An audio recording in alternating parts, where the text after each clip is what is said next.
dias melhores para todos. Eu vou fazer a primeira pergunta depois, e a gente também não vamos demorar muito, até porque tem mais duas agendas, e nós vamos almoçar também. Bolsonaro, por que Jair Bolsonaro decidiu ser candidato a presidente da República? São vários fatores, Marcos. A gente, quando passa de 60 anos de idade, você vai chegar lá um dia ainda, a gente vê que Vai demorar. nós já estamos quase que no lucro, né? E a vida de parlamentar, ela tem muita coisa boa. Sim, não podemos negar esse bom salário, temos aí meios para trabalhar, aqueles que querem mesmo se empenhar, a satisfação do dever cumprido.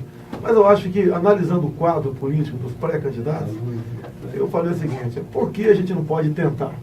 Nós temos bons amigos na Câmara, no Senado, junto à população, e traçamos um plano, então, há 3 anos, né, de como buscar a possibilidade de chegar lá e fazer a diferença. Fazer diferente do que foi feito até o presente momento. Então, com esse espírito, e acima de tudo, Mário, longe de uma obsessão. O que acontece conosco é uma missão de Deus. Essa cruz é pesadíssima, mas Ele não nos dá um peso que nós não possamos carregar. E junto com gente como você, o Manato, a Lorete, meu filho ali, entre tantos outros, eu acredito que nós temos como buscar o ponto de reflexão e fazer um Brasil completamente diferente do que nós vimos até o momento. Deixa eu falar uma coisa aqui que eu acho que é muito importante. As pessoas falam, Bolsonaro é um cara que não tem conhecimento. Bolsonaro não tem conhecimento de economia, ele não tem conhecimento de educação. Bolsonaro não tem conhecimento na área de direitos humanos. Como é que nós vamos eleger um cara que não tem conhecimento de um cara que nunca foi gestor? Bom, como eu estou na rádio, e as pessoas estão me ouvindo, deputado Rafael Pavato, né, por favor. Como as pessoas estão me ouvindo, as pessoas não sabem definir ou discernir conhecimento de cultura. Alguns eu escuto jornalistas amplos dizendo assim, mas Bolsonaro é um homem sem cultura. Bom, se cultura é ter passado pela faculdade, eu não sei, você é um cara que tem formação no Exército, mas eu mesmo nunca passei no vestibular. E você tem formação universitária, 2. Então veja, mas é um homem sem cultura. Mas o que é cultura e o que é conhecimento? O Serra é um homem que tem conhecimento de economia. Conhecimento é um poço profundo. Cultura é uma lâmina rasa de tudo. Cultura é quando você sabe um pouco de tudo. Tudo que a pessoa falar, você conversa. E eu tenho cultura, porque eu conheço um pouco de tudo. Aí você fala assim, mas onde é que está o conhecimento de Bolsonaro? E aí? Não sei se Jesus se desse para a sorte do Brasil. O conhecimento está onde está a maior necessidade, que é a área de segurança pública. Onde está o conhecimento de Serra na segurança? Não conhece nada. Onde é que está o conhecimento de fulano na área de segurança? Não. Ali ele não tem conhecimento. Ele pode ter cultura. Saber um pouco da violência que está ali. Tá. Então, para as pessoas que estão me ouvindo, cultura é você ser uma lâmina rasa e saber um pouco de tudo. E conhecimento é um poço profundo. Então é o seguinte, onde é que está o nosso poço profundo? O nosso poço profundo está na segurança pública. Eu digo com base no que houve no Espírito Santo. O Espírito Santo, a polícia parou por 30 dias. Quando ela parou, pararam as escolas, pararam os postos de saúde e a população ficou trancafiada. Então veja, o drama do Brasil, além do drama moral, que é muito grande, eu dizia lá que o de todos eles é espiritual, e a gente sabe disso, mas o drama moral é tão grande que as autoridades que estão colocadas aí, além de não ter conhecimento nessa área, elas são desmoralizadas, elas não têm moral para fazer o enfrentamento. Veja bem, você não foi impulsionado por sentir um país violento, um país de bala perdida, de homens matando no meio da rua, travestidos de crianças, de fronteiras abertas. Não foi isso que te impulsionou, não.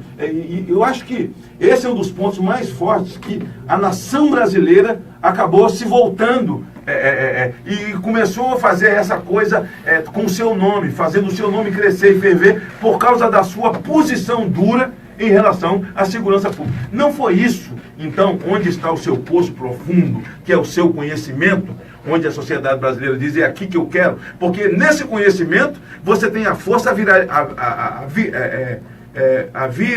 é que é? Viralidade. Ser viril, como é que é? Virilidade. Virilidade moral. Eu nem sei se existe isso, não já inventei agora. Virilidade moral. E ficou bacana. Virilidade moral, né? É força moral, né?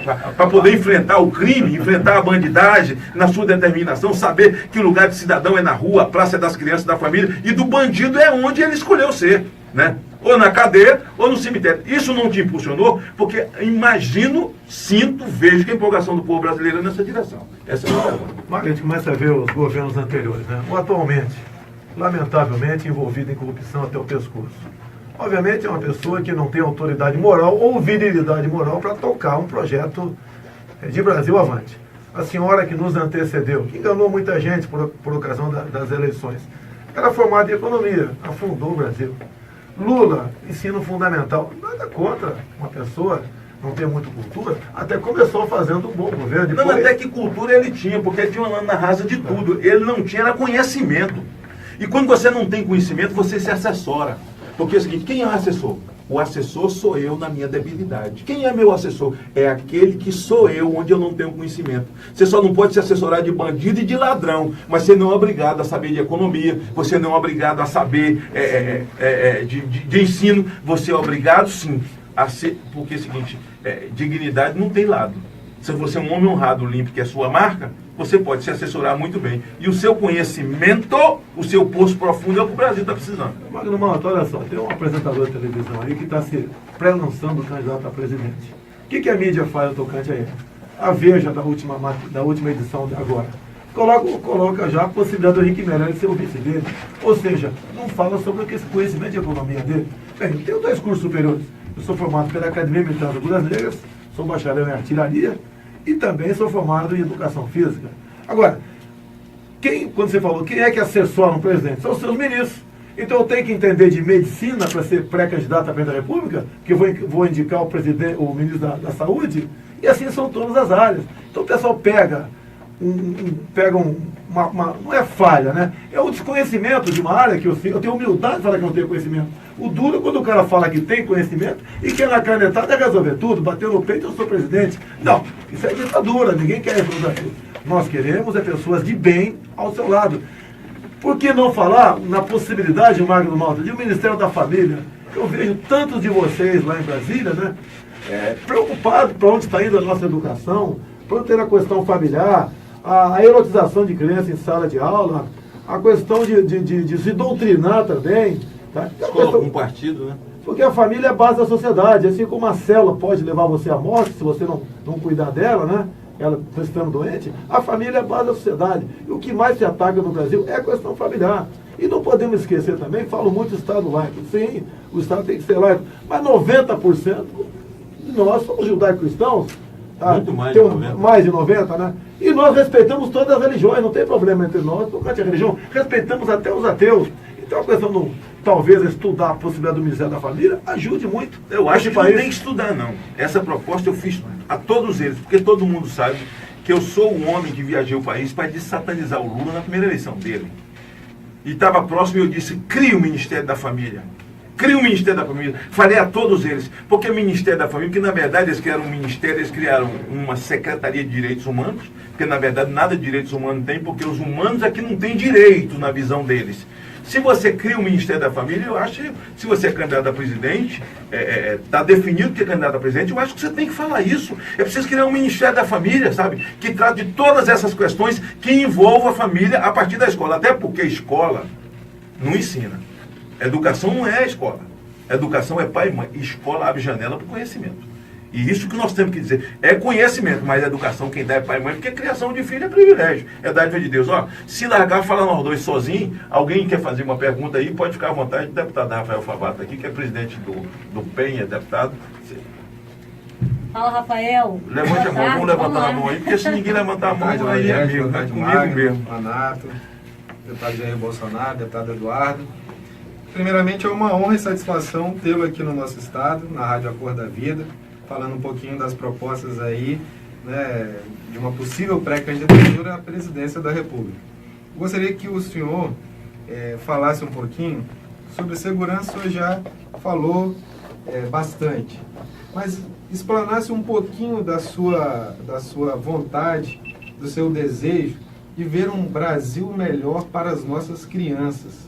né? Nós temos aí o que aconteceu aqui, o caso da menina que foi morta, da Tainá recentemente, e que chocou o estado do Espírito Santo. Se o senhor falasse aí do nosso desejo, que está no nosso coração, no coração de todos nós capixabas, né, de ter um país livre dessa escória da sociedade, digamos assim, porque isso entristece a cada um de nós, Laurete.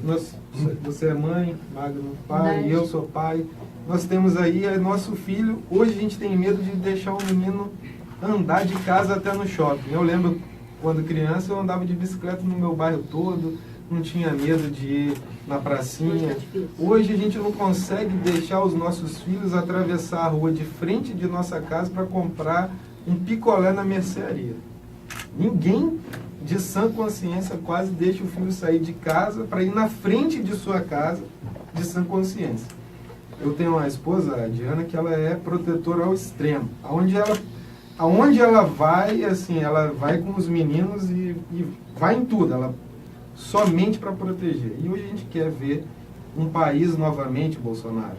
Por isso, tanta confiança em você, tanta confiança no seu projeto, tanta confiança digna e moral de nós cristãos, de nós trabalhadores, de nós, eu sou médico, né, assim, de toda a nossa família brasileira, numa pessoa que realmente valoriza a nossa classe policial, nossos militares, valorize o nosso povo, para que nós possamos chegar a poder sair de casa realmente com tranquilidade. Esse é o nosso objetivo e essa é a minha pergunta. Eu vi hoje o Magno Malta lá na praia de Camburi, falando da questão dos direitos humanos. Magno, os direitos humanos é importante, tudo bem. Mas essa política de país está completamente equivocada. O que depender de nós, não liberaremos nada no recurso para ONGs voltada para defender esse tipo de gente. Você pode ver, nós temos um caso concreto em Brasília. A deputada federal Keiko Wata, ela, aproximadamente 15 anos, teve um filho de 8 anos sequestrado e executado em cativeiro. Pegaram os marginais, ato contínuo, né?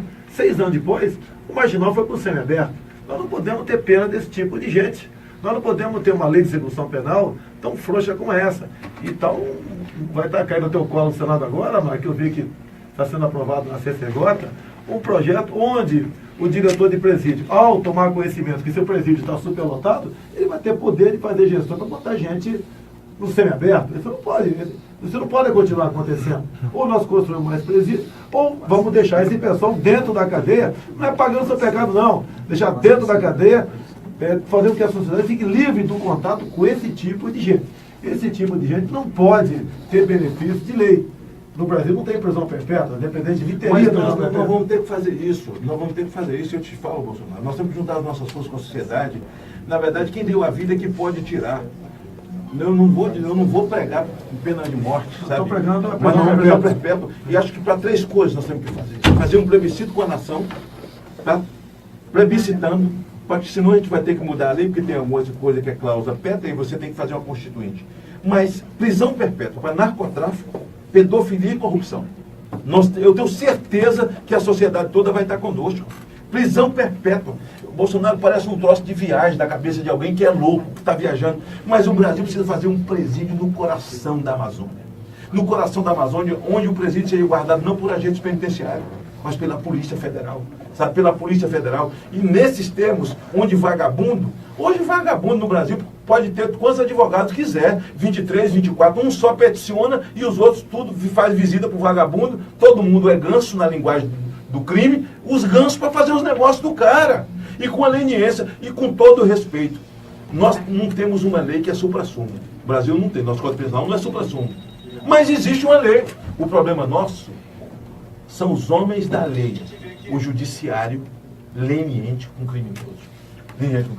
Infelizmente, o que ele está colocando aqui, que você colocou, nós não podemos ter leniência com a gente. Por exemplo, o dinheiro público para financiar a ONG abortista, dinheiro público para financiar a marcha da maconha, dinheiro público, tudo isso dessa Secretaria de Direitos Humanos, a mesma secretaria que elaborou o plano, e se a gente não reage, né, bom, e aquela reação desde a época do kit gay, quando a Lauriette estava lá, que nós fizemos aquela grande reação para que não tivesse kit gay em escola.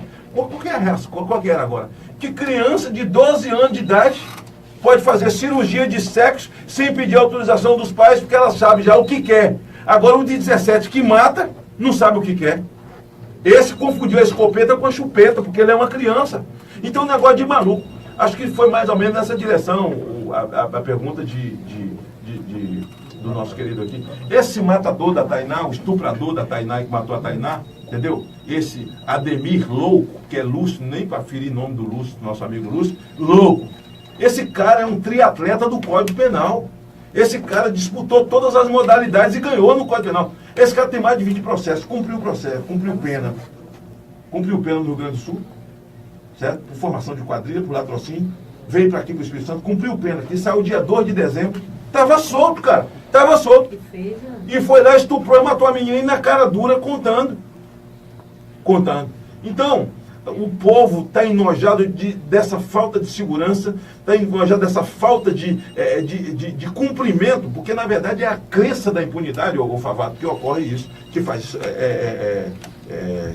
pastor Arlindo Teodoro. Tá. Então, boa tarde, senador Manuel, Laudiete, nosso, se Deus quiser, futuro presidente da República, Bolsonaro. A minha pergunta, ela vai no seguinte rumo. Eu vivi, como muitos aqui, debaixo do período demonizado pela grande mídia, chamado ditadura. E durante o tempo que esse país ficou na mão dos militares, e eu vivi lá, eu nunca vi cidadão de bem nenhum ser oprimido, ser trucidado pelo militarismo. Pelo contrário, eu vi a ordem e vi as grandes rodovias, as grandes obras desse país serem construídas nessa época. Depois disso, nós tivemos um governo socialista, uma visão socialista que tomou conta dessa nação, e uma escandalopatia, e veio desconstruindo a imagem militar, né? E somado a isso, o interesse corporativo de grandes mídias. E, deputado, a minha pergunta é o seguinte: ao longo de algumas décadas, o que se fez nesse país foi destruir a autoridade militar. Porque eu sou de uma época, por exemplo, o deputado, que eu fui jovem. E eu fui levado como qualquer jovem. Aventureiro como qualquer jovem. Mas na minha época, um policial militar chegava na minha cidade e falava assim com a gente: fulano, passa para casa. Havia investimento na autoridade militar. Hoje, o investimento é o contrário, em desautorizar o militar. Então, eu quero saber do senhor o seguinte: qual é a sua política quanto a isso?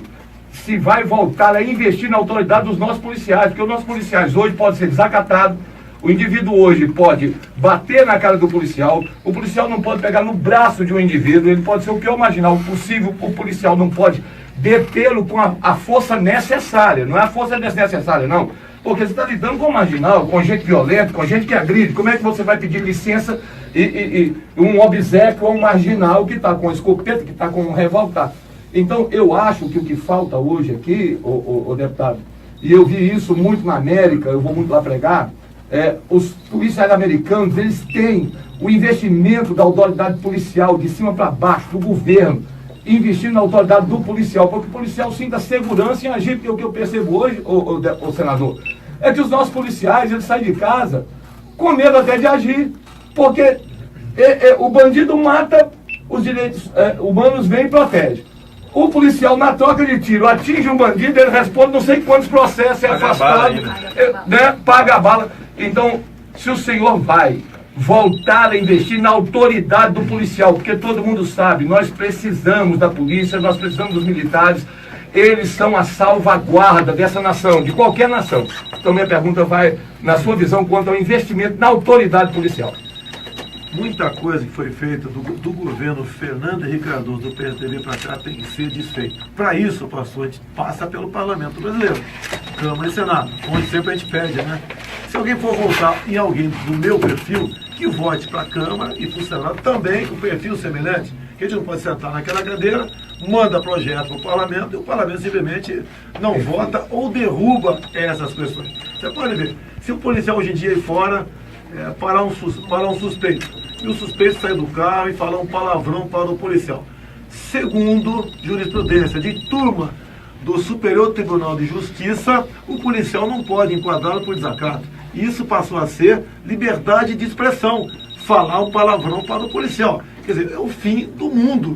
O policial fica naquela situação constrangedora, até ele desacatado, levar, ele com toda certeza, em uma audiência de custódia, que é outra excrescência que não é da lei, é uma decisão do Conselho Nacional de Justiça. Isso tem que mudar. Se tiver um presidente da República com moral, ou um presidente da Câmara, ou Senado com moral, tomaria gestão para anular isso aí, porque eles não podem legislar. Então, na dita audiência de custódia, o marginal vai para a rua e o policial pode sair dali respondendo até um processo por desacato, um processo até por tortura psicológica. Ou seja, cada vez mais faz com que o agente da lei, quer seja policial civil, militar, policial federal, policial rodoviário, ele fique sem ação. E muita gente vê, por falta dessa ação, como vimos há pouco tempo em Minas Gerais, o policial resolveu não atirar. Ao resolver não atirar, porque devia estar pensando, se eu atirar, eu vou para a cadeia. Se não atirar, levou na cara e morreu. Nós temos que mudar isso. Se eu não me engano, chegou a 115. Morreu mais um cabo da Polícia Militar no Rio de Janeiro no dia de ontem. E vai continuar isso daí. E a reação tem que vir, não é apenas do parlamento, mas de toda a sociedade. Não dá mais para continuar convivendo com esse tipo de legislação, sendo sempre branda por parte dos criminosos e bastante rigorosa no tocante a qualquer ação vindo pelo policial militar ou civil. Isso nós temos que mudar. Passa pelo parlamento, repito, é uma luta difícil, mas a esquerda, né, chegou a esse ponto que nós encontramos hoje em dia, onde o cidadão de bem não vale nada, só o marginal é que presta. Deixa eu passar para o pastor Freitas agora, pastor Freitas fazer a pergunta dele, depois o apóstolo Paulo, e aí depois nós vamos dar almoço para o Manato. O Manato está fazendo assim, igual aqueles que trabalham no aeroporto, assim, quando o avião vem vindo, está aqui assim. Pastor Freitas, fica à vontade. Boa tarde a todos, é um prazer estar aqui. Senador Mário Malta, deputado Jair Bolsonaro, demais autoridades. Eu fui militar 30 anos no Exército. Selva. Brasil acima de tudo. Lá na selva trabalhei 9 anos. A selva amazônica é fascinante.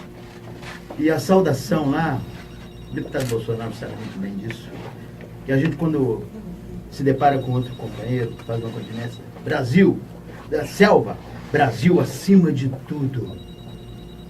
E eu não quero aqui de maneira nenhuma ser mal interpretado, mas nós que passamos pela caserna, nós amamos esse país. Lá é uma escola de civismo. O Exército, a Marinha e a Aeronáutica é uma escola, ou melhor, são escolas de civismo. Aprende-se a amar. Até hoje, eu tenho 69 anos de idade, faz 21 anos que estou na reserva. Quando eu toco o hino nacional, eu ainda me emociono. Muito, muito, muito, muito. Porque amo essa nação, amo esse país. Mas eu estou vendo, amado deputado, senador e demais amigos, que eles estão usando, levantando uma bandeira, e que a população está sendo engodada, está sendo enganada, que um militar vai tornar o Brasil novamente em ditadura. Eu só quero dizer uma coisa, eu ainda não estava no Exército, 3 anos depois eu entrei no Exército, 67, depois do golpe militar, entre aspas. Quem presidiu uma mesa, o deputado sabe muito bem disso. Lá no Rio de Janeiro, foi feita uma reunião em que o presidente da República, Jango Goulart, ele estava na mesa. Quem presidia a mesa? Cabo Anselmo, um cabo da Marinha. O Brasil estava bagunçado. Era necessário, sim, que as Forças Armadas tomassem uma atitude, como tomou realmente. Agora, eles estão levantando a bandeira para atrapalhar a eleição do deputado, porque ele é um militar do Exército, um oficial do Exército. Eu quero dizer uma coisa, isso é engano, Isso não pode prevalecer. O povo brasileiro tem que se despertar, tem que se despertar. E a pergunta que eu faço para o nosso amado candidato, e tem meu voto, tem o voto da minha família, tem o voto dos meus amigos, tá? Quando se fala em futuramente o deputado Bolsonaro ser presidente da República, há sim uma euforia. Há uma euforia. Aqui no estado do Espírito Santo, eu tenho certeza que o estado está com o senhor. Pode ter certeza. Agora, eu gostaria de perguntar ao senhor, a Vossa Excelência, como que o senhor está vendo esta oposição, esta bandeira que está sendo levantada, engodando o povo brasileiro, porque tem muitos desavisados mesmo, tá? Eu gostaria de saber do senhor, como o senhor está trabalhando com isso? Bem, nós temos que enfrentar a realidade, não podemos temê-la. Tá? A mídia quase que toda, né, a grande mídia, está contra nós. Eu ganhei 2 capas da revista Veja nos últimos 30 dias. E ali eu sou o candidato do temor, né, da incerteza, só por ser capitão do Exército Brasileiro. Bom, basta ver que a maioria dos presidentes americanos, todos foram militares. Ronald Reagan foi capitão do Exército também. Então não é algo que vá te condenar.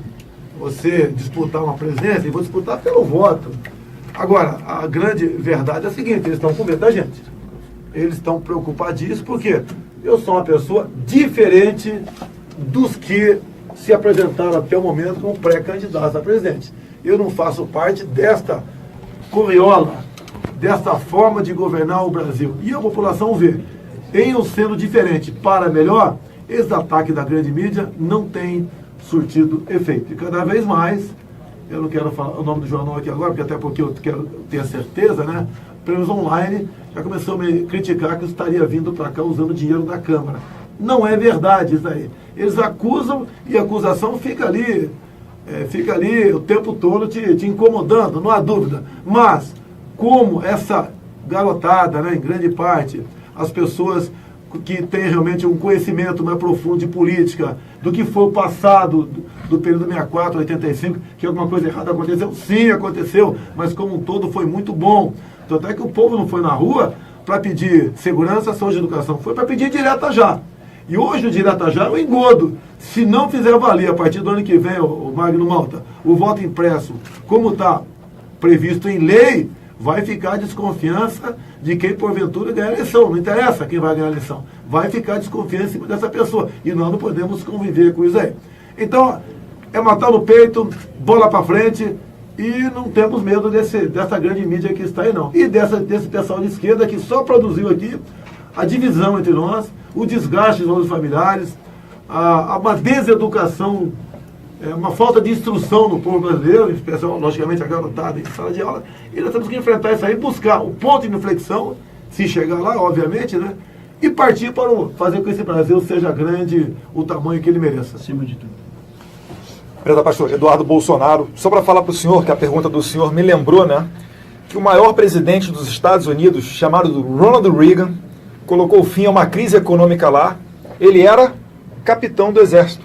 Um outro ex-presidente norte-americano, muito conhecido também, Abraham Lincoln, outro capitão do Exército. Então a gente tem que parar com essa militarfobia, que normalmente só existe nessa banda podre, nesse pessoal do PT, do PCdoB, e a gente vai colocar um capitão do Exército lá, se Deus quiser, no futuro, muito em breve, para colocar ele no lugar deles. Com a palavra você aqui, eu achei que você era autoridade.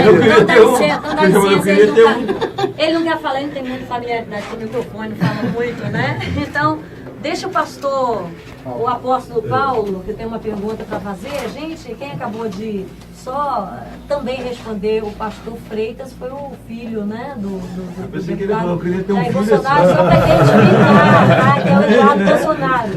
Vai, apóstolo Paulo agora. Boa tarde aqui, o senador Magno Malta, a Lauriette, né, o deputado Eduardo, o deputado Manato, o deputado Favato e todas as autoridades aqui presentes. Deputado Bolsonaro, eu tenho conversado com a população e o que a gente vê na população é que é como se o sistema político estivesse falido, tá? Inclusive uma pessoa chegou para mim e falou assim, olha, o sistema político do Brasil está tão falido que eles estão tendo que recorrer, um apresentador de televisão, um garoto, um menino que não entende de nada para tentar ser lançado a presidente. E o que as pessoas comentam comigo, que o que o Brasil precisa é de um presidente que seja, acima de tudo, honesto, temente a Deus e que seja patriota. Porque partindo desse princípio, ele vai ter competência para nomear um ministro da Educação, um ministro da Saúde, um ministro da Economia, enfim, todos os outros ministérios. O senhor concorda comigo, deputado? Não há dúvida, né? Eu pediria a Deus, caso venha a chegar, mais que sabedoria, coragem, força, né? E boas pessoas ao seu lado para poder bem conduzir essa grande nação para o local que ela merece estar. Então, sou temente a Deus, sou patriota, não é porque sou militar, não. O patriotismo está aqui tem que estar no peito de qualquer um que nasceu nessa terra maravilhosa, e a honestidade, que todo mundo sabe que não é virtude, é uma obrigação. Já fui testado no tocante à honestidade, de cima para baixo e de baixo para cima dentro do Congresso Nacional. Então estamos tranquilos no tocante a isso. Tanto é que tento de toda maneira me atingir, capas e mais capas de revistas. Hoje tem editorial também de Jornal Globo, da senhora Mira Leitão, falando que não entendo nada de economia. Poxa, ela podia se apresentar, né, como para ser ministra de alguém de economia, já gravou tanto tempo ali, sempre bajulando Lula, Dilma, FHC, entre tantos outros presidentes, para tentar então buscar a solução para os nossos problemas. Agora a economia é a ponta final de uma questão econômica. Começa no base. Se a população não tem oportunidade e não foi preparada, né, para ter uma função, e se o Brasil não pode oferecer essa oportunidade, a economia deixa de existir. Não adianta você falar em câmbio flutuante, em taxa de juros ou inflação controlada, se você, lá embaixo, o povo não tem como trabalhar. Então, acredito que com esse tripé que você falou aí, honestidade, Deus no coração e patriotismo, você tem como partir para a formação de um bom governo e realmente mudar o destino do nosso Brasil. Obrigado. Gente, nós estamos quase já encerrando o nosso programa, que se estendeu assim, eu nunca vi, né? Ainda não teve na história da rádio, do programa Visão da Vida, mas quase a gente só tem mais uma participação do pastor João Manuel. Daqui a pouquinho a gente parte para o almoço, se Deus quiser. Pastor João Manuel.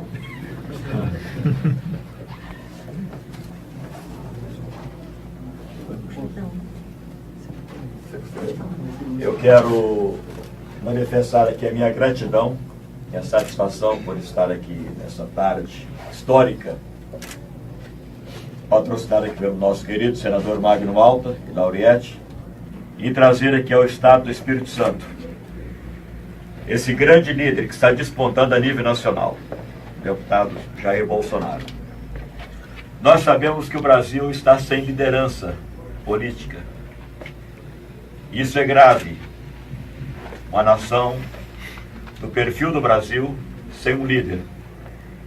E começa a surgir aí, né, essa figura aí, estão chamando de bolsomito, né? É um mito que surge para resgatar a dignidade do Brasil, deputado. Nós ficamos felizes, e eu quero falar aqui em nome da nossa classe aqui, de pastores da SEADA, da nossa convenção, aqui no estado, cerca de 500 pastores, que estão também comungando com a mesma ideia, com os mesmos ideais. Mas a pergunta que eu tenho para o senhor, deputado, é com relação à educação.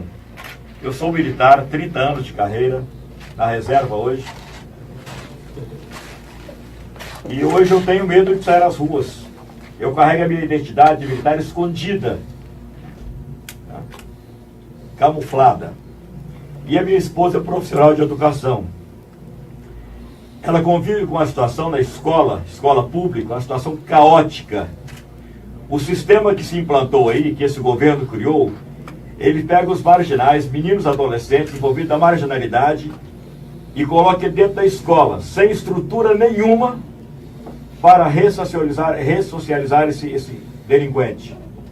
E esses meninos praticam o tráfico de droga dentro da escola, eles ameaçam a professora, eles ameaçam o diretor e coordenador, eles determinam o fechamento da escola, determina a paralisação das aulas. Aconteceu há poucos dias aqui no Polivalente da Glória, pertinho aqui. Chegaram na porta e bateram com a coronha do revólver. Diz, fecha a escola, estão suspensas as aulas. E ai do diretor se não fizer assim, senador. E se a diretora, a professora, tomar qualquer atitude contra esses garotos, ela vai responder um processo na Secretaria de Educação. Nós temos hoje professores em depressão, professores abandonando a escola, pedindo licença até sem vencimento, porque não consegue trabalhar. O país está um caos. Qual a proposta que o senhor tem para reverter essa situação, para resgatar a figura do professor? Que hoje o professor desse país não tem valor. O sistema que se instalou aí, ele valoriza o crime e não valoriza o professor. As drogas correm soltas dentro da escola e o professor não tem autoridade. Diretor de escola não tem autoridade. Está aqui o Patrick da segurança que sabe muito bem disso. Nós estamos vivendo uma situação caótica. E não são poucos professores, senador, que estão em depressão e alguns cometendo suicídio. Além do salário mísero que recebe aí. Professor trabalhando, correndo o dia por 3 escolas para conseguir um saláriozinho, para conseguir sobreviver. Vai da Serra para Cariacica, Cariacica é Vila Velha, em 3 turnos para conseguir uma vidazinha melhor. Como o senhor pode trazer aí alguma coisa para contribuir para mudar esse quadro? Eu estou com 62 anos de idade, mais ou menos a tua idade, pelo que eu estou vendo aqui. Perfeito. No nosso tempo, o professor tinha como exercer sua autoridade em sala de aula. Os alunos se levantavam quando a professora entrava na sala de aula, se pagava o dever de casa, no dia seguinte o moleque trazia, ou o pai era notificado. E aí, se alguém de casa não fizesse o dever de casa, né, e fosse notificado o professor, o pau cantava em casa. Que exemplo nós temos hoje em dia para mostrar algo de concreto? Magno Mota, se Deus quiser, dia 14 de dezembro, 15, que é uma sexta-feira, eu estarei em Manaus. Fui convidado a assistir uma formatura de uma garotada numa área periférica, a mais violenta de Manaus. E a violência corria solto.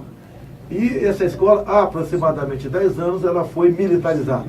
Então tivemos um coronel, temos ainda, um coronel, um tenente-coronel, um major como diretor, metade dos professores são professores normais, civis, outra metade são militares. Ou seja, 10 anos para cá, essa escola passou a ser, que era a pior do Estado, passou a ser a 4ª melhor do Estado. Então, um exemplo, onde há disciplina e hierarquia, existe ordem e progresso. Até está nosso possível plano de governo, né? Logicamente, depois de aprovado aí pelo Magno Malta, um colégio militar do Exército em cada capital do Estado. Pelo que eu sei, Vitória não tem. Tem colégio militar aqui? Não tem. Então aqui merece um colégio militar. Merece, aí parte, logicamente, de um convênio, um acordo, União, Estado e Prefeitura. Militarizar algumas escolas aqui, basicamente pela Polícia Militar. Mas poderiam também entrar nesse quadro de professores o pessoal da Reserva da Marinha, Aeronáutica e Exército. Por que eu falo isso? Eu não estou querendo desqualificar os professores civis. Eu quero dar aquela tintura de disciplina e hierarquia, que os professores bem reconhecem que têm dificuldade para exercer, tendo em vista o poder público, né? Qualquer reação de um professor tentar tirar o telefone celular de uma criança, ou dar uma bronca, ou até dar um castigo, vamos assim dizer, o castigo seria a suspensão, ele vira ser prejudicado no tocante a isso aí. Se nós investimos nisso, e passa em parte, Magno, pelo parlamento brasileiro. Se você vê essas escolas começando a dar certo, como em Manaus deu certo, como em Goiás também deu certo em Goiás, porque os pais querem a todo custo botar o professor nessas escolas, mas não tem para todo mundo. Só um minutinho, não adianta o povo querer mudar o Brasil e votar errado para deputado federal e para senador da República. Porque se tu vota errado e acha que votou no presidente certo, eles emparedam o presidente. O que ele fizer lá, eles inviabilizam cá. Você pode ver, tem que votar certo. Quem é que trabalha, Magno, para fazer que o estupro de vulnerável passa de 14 para 12 anos? Esse partido, PT, PCdoB e PSOL. O pessoal tem que ter consciência, não estou querendo dizer consciência. É um pessoal que investe no caos. E no caos, né, dali eles começam a crescer em cima disso. Apresentam aí sim as situações, né, as propostas mirabolantes para salvar a nação que eles afundaram. É igual a economia. Eles botaram lá embaixo e estão cobrando da gente agora uma solução. Nós temos que buscar a solução, sim, mas a responsabilidade pelo caos veio exatamente deles. Então a questão da escola é importante. Inclusive, mesmo aqui, os que se formam bem, que são poucos, infelizmente, vão para fora do Brasil. Sim. Aí fora, sério, eu tive em Israel há pouco tempo, comecei do ano passado, lá na indústria aeronáutica deles, né? Tinha um montão de brasileiros formados pelo IME, pelo ITA, pelo Mackenzie, pelo Unicamp, pela USP, estão fora do Brasil. Nós temos que ter aqui o nosso Vale do Silício, nós temos que investir em inovação, pesquisa. Um país que não pesquisa está condenado a ser escravo de quem pesquisa. A nossa riqueza que nós temos aqui em abundância, minerais, tudo exportado, como no passado, Magno Malta. Aqui as areias monazísticas da costa aqui do Espírito Santo foram embora. E poderia estar aqui dentro com pesquisa, né, com tecnologia, gerando 100, 200, 1000 vezes mais recursos para o Brasil do que indo para fora in natura. É investindo por aí. E temos que investir e muito no ensino fundamental. Porque, lamentavelmente, parte do ensino superior também já foi para o espaço. E hoje em dia a gente só vê muita coisa errada, né? Você pode ver, você pega 200 melhores universidades do mundo, não tem nenhuma brasileira. Então é um vexame para a gente, uma vergonha para nós. E nós temos que, não é apenas investir nisso aí, é fazer com que realmente a molecada lá, a garotada, aprenda de fato. Meu senador, eu gostaria, já que está acabando, de agradecer a Vossa Excelência essa oportunidade de trazer o Bolsonaro aqui, a Lauriette, que foi minha colega lá, né, na Câmara dos Deputados, o deputado Rafael Favato, todos os pastores que estão aqui, o Eduardo Bolsonaro, mas principalmente a você, meu amigo Bolsonaro. Muito obrigado pela confiança que teve em minha pessoa, para que a gente viesse aqui em Vitória, viesse aqui no Espírito Santo, agora nós estamos aqui em Vila Velha, conversar com a população capixaba, mostrar para eles as suas propostas, suas ideias, o seu conteúdo, certo? E que o verdadeiro motivo foi conversar com eles e nós temos uma palestra, né, um debate, né, para ser discutido agora no Itamaraty, com os policiais militares sobre segurança pública. Então ele veio com o objetivo, Mário, veio para dar esse debate da segurança pública e aproveitar, conversar com todo mundo, já que está no Espírito Santo. Então, Mário, você é campeão, Lauriette, muito obrigado a todos vocês, né? Muito obrigado. Obrigado, Jair. Muito obrigado também, Renato. Eu acho que você tinha que aproveitar e falar aí só desse último episódio da Sudene. Nós estamos no Espírito Santo, né? Você é deputado do Espírito Santo, então as coisas aqui não pode perder oportunidade, né? Então, fale um pouco, fale sobre isso. Vou falar rapidamente, mas muito obrigado. Que teve um projeto agora de ampliar a Sudene. Né? Houve uma tentativa, até um projeto do Espírito Santo, de botar todo o Espírito Santo. Não foi possível. Então nós fizemos um trabalho conjunto, a bancada, eu participei muito, nós conseguimos colocar Aracruz, conseguimos colocar Itarana, conseguimos colocar Itaguaçu. Agora eu peço a grande meu amigo, meu senador, que apoie, né, assuma até lá com seus pares a aprovação desse projeto. Obrigado, Mário. Obrigado a você, eu quero agradecer ao Bolsonaro, nós vamos almoçar agora, Eduardo, agradecer ao Manatim, agradecer os líderes que estão aqui, que aceitaram o nosso convite para estar aqui junto com o Bolsonaro, para que a gente pudesse confraternizar. O que nós precisamos é o seguinte, o Brasil é um país religioso, mas o Brasil esqueceu de Deus. É religioso, mas esqueceu de Deus. E nós precisamos de Deus na família, nós precisamos de Deus na vida da família, nós precisamos de Deus na vida do país. E é aqui que é nosso primeiro erro. O Brasil tem 2 dramas, um é espiritual e o outro é moral. Esse dá para consertar, é Deus na vida da família. E o segundo, o erro moral. E aí eu quero reafirmar, nós temos aqui um deputado estadual, uma ex-deputada, um deputado federal, 2 deputados, 3 deputados federais. Não adianta querer mudar o Brasil como presidente da República. É um conjunto, é poderes. Quem são os partidos que divulgam ideologia de gênero? Quem são os partidos que querem ideologia de gênero? Quem são os partidos que querem erotizar nossas crianças? Quem são os partidos que pregam aborto, legalização de droga, casamento homossexual? E aqui eu quero mais uma vez, aos homossexuais nós devemos o respeito. A regra da boa convivência é o respeito. Eu não posso ser criminoso só porque eu não bato palma e acho bonito um homem beijar na boca do outro e enganchar o bigode no outro. Eu não posso ser criminoso. E essa é uma opção. Eu não posso ser criminoso por alguém que fez uma opção. Negro não pediu para nascer negro. Índio não pediu para nascer índio. Criança, nós temos o estatuto da criança e do adolescente. Deficiente físico não pediu para ficar deficiente. Agora, homossexual é opção. E não queira receber os benefícios daqueles que não fizeram opção para ser. Você tem o Estatuto do Negro, você tem o Estatuto do Índio. Eles querem ser enquadrados onde? E agora veio a contradição. Então, na ideologia de gênero, uma menina não nasce menina, nem um menino nasce menino. É um vegetal. Lá na frente ela escolhe, a menina se quer ser menino e o menino se quer ser menina. Agora, homossexual nasce homossexual. É uma piada. Não existe cromossomo homossexual. Então é o seguinte, quais são os partidos que fazem isso? PSOL, PT, PCdoB, Rede. E desses partidos grandes, muita gente que estão lá dentro. Então é o seguinte, se você está pensando em mudar o Brasil, mas vai dar um voto num cara desse, desculpa, você não quer mudar nada. Não quer mudar nada. E esses caras, estou falando que aqui está cheio de líderes de religiosos, está aqui Favato, que é líder na igreja católica, está aqui pastores. Esses caras, no momento eleitoral, eles fazem café com pastores, com padres, fazem almoço, sabe? E o povo vai. E cai no conto do vigário, sabe? O conto do vigário. Se você diz que quer ajudar a mudar o Brasil em 18 e vai votar em alguém desses partidos, você está jogando conversa fora, gastando suas energias. Eu peço àqueles de confissão evangélica, sou um homem de confissão evangélica, nós somos um país majoritariamente cristão. Nós, os católicos, os evangélicos, os espíritas, até os ateus que acreditam em família no formato de Deus, macho e fêmea, precisamos nos juntar. Divergimos doutrinariamente, esquece isso. Mas aquilo que os anjos não podem fazer por nós temos que fazer. É lutar pelos interesses da família juntos aqui.